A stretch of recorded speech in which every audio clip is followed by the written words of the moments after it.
Guys, এখন আমি এই যে ভিডিওতে মধ্যে বলতে চলেছি খুবই ইন্টারেস্টিং এবং খুবই ইম্পর্ট্যান্ট ফর ইউ, ঠিক আছে। শুধু ভিডিওটা জাস্ট দেখো দেখো মার্কেট ধরো এখান থেকে পড়ছে, ঠিক আছে, মার্কেট এখান থেকে পড়েছে আবার স্পাইক দিয়ে উঠেছে। এখন হয়ে যাওয়ার পরে বলছি না, ব্যাপারটা ভালো করে বোঝো, কিন্তু বোঝার বিষয়। ব্যাপারটা হচ্ছে যে মার্কেটে আমরা প্রেডিক্ট করতেই পারি না যে পুটে যাবে না কলে যাবে। দেখো এই একটা সাপোর্ট জোন, ঠিক আছে, আমাদের এখানে রেজিস্ট্যান্স রয়েছে, খুব ভালো কথা, কিন্তু আমরা বুঝতে পারবো এরকম জায়গায় যখন মার্কেট ছিল তখন কীভাবে বুঝবো যে মার্কেট কোন দিকে যাবে। ফিলহাল মার্কেট তো উপরে উঠেই যাচ্ছে।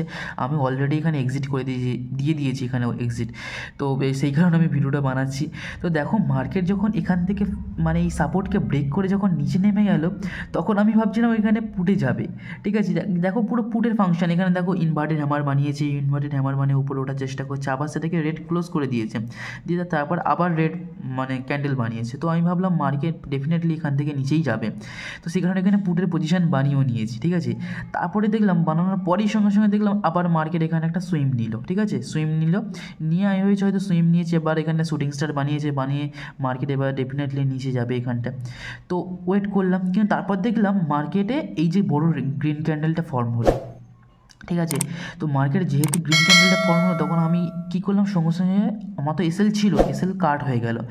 তখন আমি কি বুঝতে পারলাম, আমি এখানটায় আগে কী করতাম, আগে আর পজিশন বানাতাম না, ঠিক আছে, একটা এসএল হান্ডিং হয়ে গেছে, আমি বাদ মে দেখেঙ্গে, ঠিক আছে, পরে দেখবো। কিন্তু কী করলাম, এখানটার সঙ্গে সঙ্গে কলের পজিশন নিয়ে নিলাম। তো এই জিনিসটাই বোঝাতে চাইছি যে এখানটার সঙ্গে সঙ্গে কলের পজিশন নিয়ে নেওয়া উচিত, কারণ তোমার যখন বিপরীত দিকে এসএল হান্টিং হয়ে গেছে এবং মার্কেটে যেহেতু একটা ফ্লোনেস রয়েছে, হয় কলে যেতে পারে না হয় পুটে যেতে পারে, এরকম যখন একটা ফ্লোনেস রয়েছে, তো সুতরাং সেরকম জায়গায় তোমাদের যেহেতু পুটের দিকে যখন গেল না, তোমাদের এসএল হান্টিং হয়ে গেল, সঙ্গে সঙ্গে কিন্তু বিপরীত দিকে নিয়ে নেওয়াটা উচিত। দেখো এখানে কিন্তু নিচে নামারই কথা, এখানে সুইম নিয়ে এখানে কিন্তু রিটেস্ট নিয়ে নিচে নামারই কথা ছিল, বাট এখানে মর্নিং স্টার সেট আপ বানিয়ে উপরে চলে যাচ্ছিল। তো সুতরাং আমি এখানটায় নিয়ে নিলাম, প্রিমিয়াম জানি এখানে একটু বেড়ে গেছে, কিন্তু তখনই নিয়ে নেওয়া উচিত। আর এখানে দেখতে পাচ্ছি ইএমএ 7 আর ইএমএ 21 ক্রস সেকশনে হয়েছে, তখন আমি ভাবলাম তো ডেফিনেটলি নিয়ে নেওয়া উচিত, তো ডেফিনেটলি এখানে নিয়েছিলাম। তো এখান থেকে আমি এখানে টার্গেট দিয়ে রেখেছিলাম এতটুকুনি, যেন আমি স্ক্যাল্প করি টুকটাক না, স্ক্যাল্পই করি বেশিরভাগ ক্ষেত্রে, হোল্ডিং খুব একটা আমার দ্বারা হয় না, যেটা বাস্তব কথা। আর হোল্ডিং আমি করতে বলি, কিন্তু পজিশন অনুযায়ী বুঝে সব জায়গায় হোল্ডিং করাটা উচিত। তো আমি এই পর্যন্ত এসএল দিয়েছিলাম। তো এরকম জায়গায় যখন এসেছিলো তখন ডাউট হচ্ছিলো এখান থেকে আবার ফল হবে না তো, কিন্তু তারপর ভাবলাম না, আমাদের বড় কিন্তু রেজিস্ট্যান্স কিন্তু এরকম জায়গায় রয়েছে, ঠিক আছে, 22,487 কাছে কিন্তু রেজিস্ট্যান্স রয়েছে।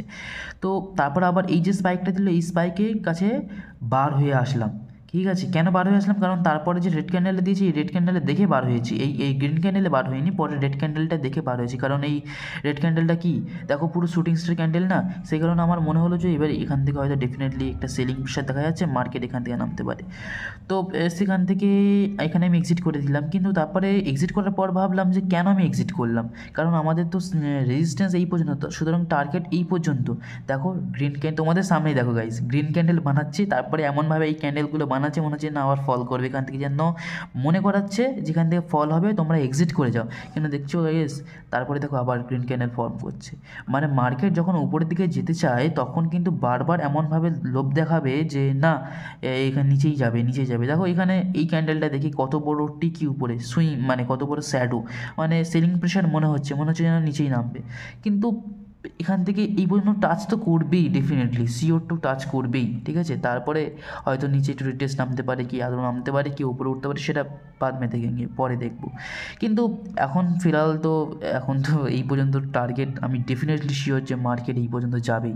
আমি কি বলেছিলাম, মার্কেট এখানে টাচ করেছে কি না, কিন্তু হ্যাঁ এবারে বলবে যে দাদা মার্কেট এখান থেকে নিচে পড়েছে। ইন্টারেস্টিং ফ্যাক্ট হচ্ছে যে আমি এই ফলটা এখানে এক্সপেক্ট করেছিলাম, ঠিক আছে, মার্কেট হয়তো এখান থেকে নেমে উঠতে পারে। তো মার্কেট তো আমাদের এক্স্যাক্টলি কথা মতো তো চলতেই পারে না, বললাম না, মার্কেট থেকে সবাইকে বার করে দিতে চাইছে, ঠিক আছে। এমন মনে হচ্ছে যেন মার্কেটে এখানে পুটের পজিশন বানাচ্ছে, কিন্তু দেখো এত বড় ফলটা হয়েছে, এখান থেকে ঝটঝট করে লোকের এসএল হান্টিং হয়ে গেছে হয়তো, যারা এরকম জায়গা নিয়েছিল, ঠিক আছে। আর এরকম জায়গায় এসছে মানে প্রিমিয়াম, যারা এরকম জায়গায় নিয়েছিল তাদের প্রিমিয়ামের কাছাকাছি চলে এসেছিলো, এন্ট্রি পয়েন্টের কাছাকাছি, বা এসএল হয়তো হিট করে যেতেই পারে, ঠিক আছে।